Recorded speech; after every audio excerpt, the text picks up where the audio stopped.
अस्सलाम वालेकुम जी। स्टूडेंट्स सब कैसे हैं? ठीक ठाक हैं? अच्छा जी, आज हम बात करेंगे कंप्यूटर साइंस 9618 के P4 के बारे में, प्रैक्टिकल पेपर के बारे में कि हमने पेपर को जो है वो किस तरह से अटेम्प्ट करना है, किस तरह से फ़ाइल को ओपन करना है, एडिट करना है। उसमें मैंने किस तरह से अपने क्वेश्चन के आंसर्स जो हैं वो कॉपी एंड पेस्ट करने हैं। ठीक है। तो P4 चूँकि आप सब लोगों को पता है कि प्रैक्टिकल पेपर है, तो इसका प्रैक्टिकल कोड हमने लिखना है और उस कोड को कॉपी करके हमने एक फ़ाइल के अंदर पेस्ट करना है और उस फाइल को हमने किस तरह से एडिट करना है, अपना name, roll number, centre number हमने किस तरह से ऐड करना है, ये सब चीज़ों के बारे में आज हम डिस्कस करेंगे। ठीक है।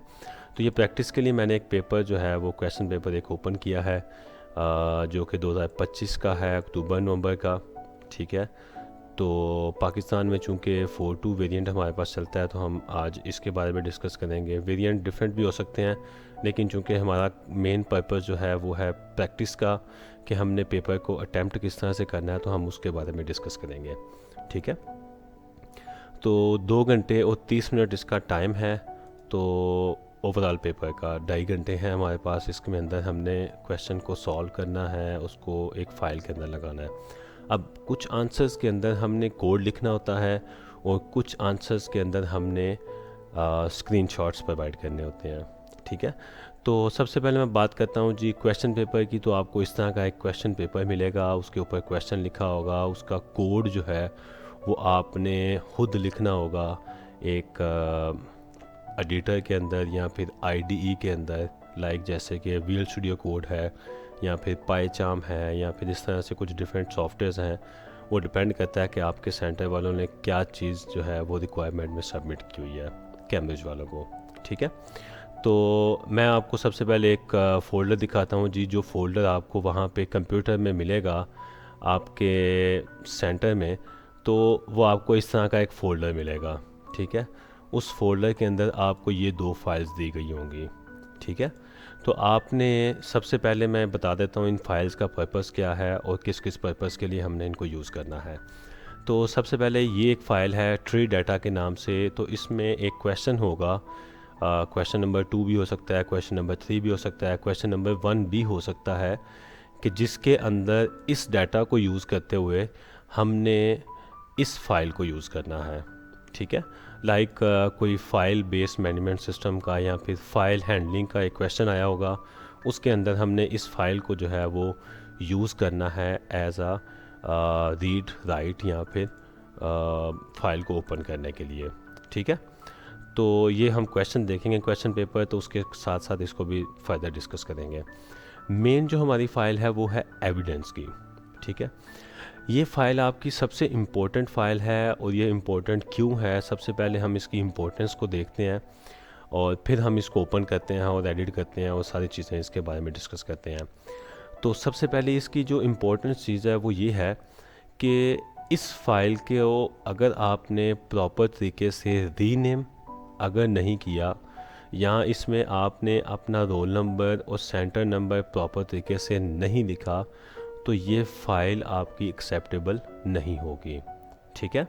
आप लोगों ने जब P3 के अंदर सर्वर के बारे में डिस्कस पता होगा या हमने डिस्कस किया होगा सर्वर के बारे में, तो उसमें अगर आपको याद हो तो हम क्या करते हैं, सर्वर से डिफरेंट कंप्यूटर्स को एक्सेस करते हैं।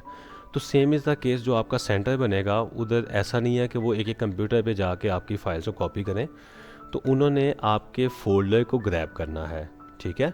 सबको उन्होंने कलेक्टिवली वहाँ से कॉपी करना है सर्वर के थ्रू।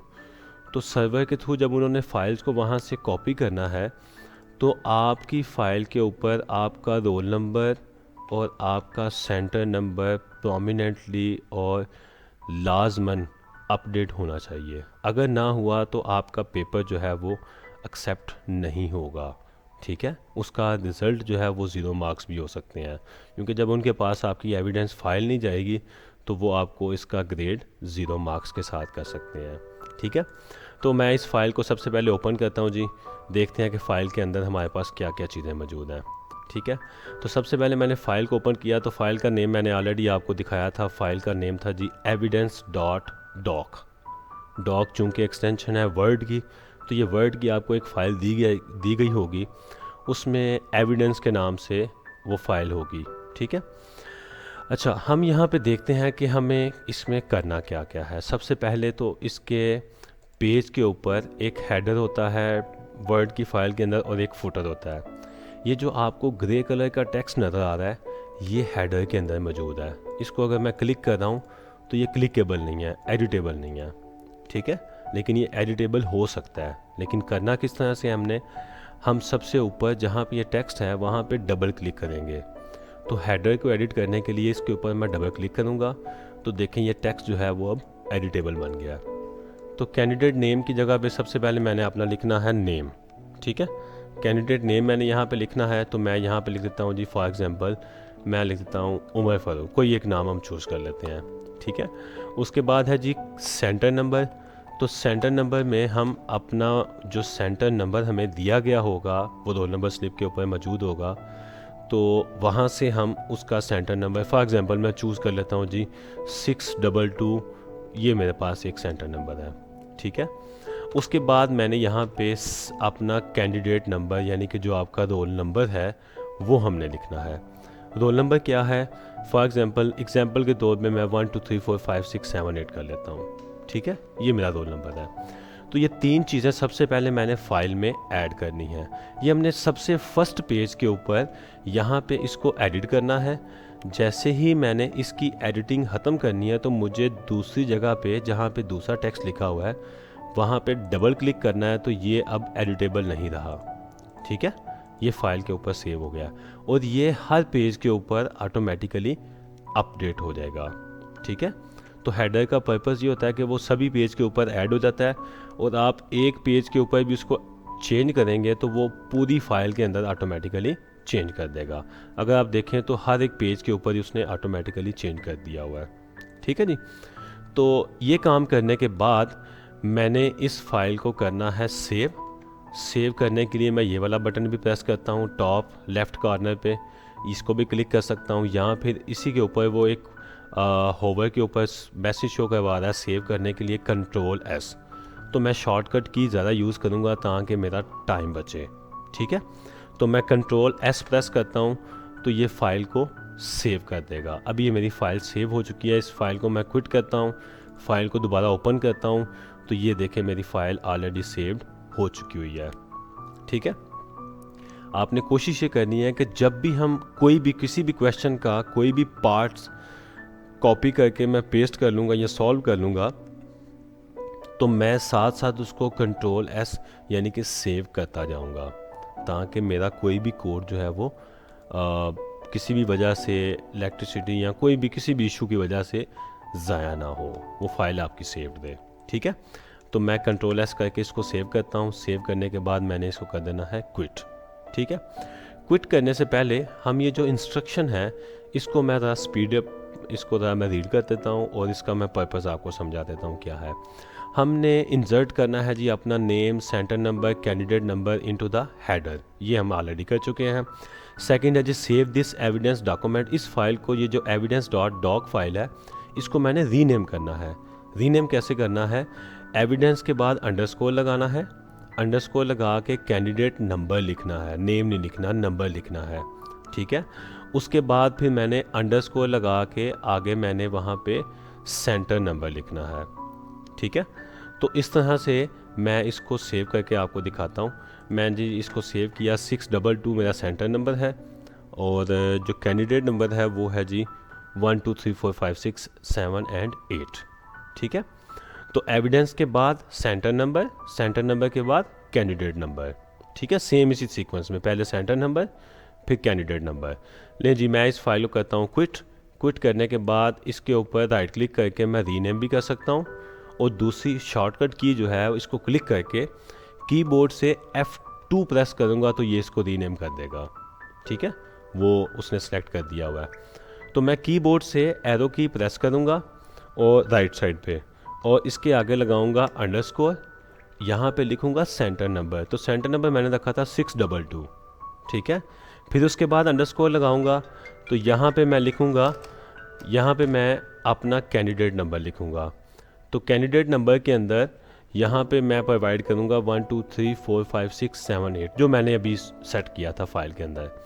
ये करने के बाद मैं इसको एंटर करूँगा, लेकिन इससे पहले आपने फ़ाइल को क्विट करना है। अगर आप क्विट नहीं करेंगे तो ये रीनेम नहीं करने देगा। तो आपने इस तरह इसको रीनेम करना है। रीनेम करने के बाद आपने इस फाइल को कर लेना है ओपन। इतना काम अब हमारा हो चुका है। अब हमारी फ़ाइल बिल्कुल रेडी हो चुकी हुई है।